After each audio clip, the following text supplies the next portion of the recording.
আমাদের রক্তে আগুন লেগেছে, যতদিন পর্যন্ত কবির আহমেদ বয়ারকে নমিনেশন না দিবে আমরা এই মাঠ ছেড়ে যাব না। আগামীতে আরো কঠোর কর্মসূচি আছে, এই কর্মসূচি আমরা অবশ্যই কবির ভাই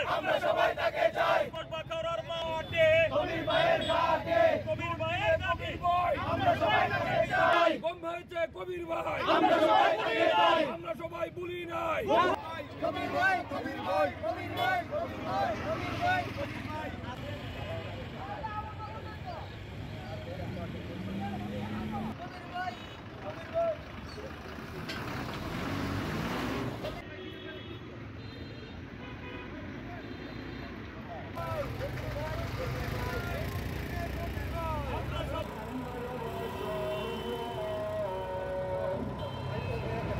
আমাদের রক্তে আগুন লেগেছে, যতদিন পর্যন্ত কবির আহমেদ বয়ারকে নমিনেশন না দিবে আমরা এই মাঠ ছেড়ে যাব না।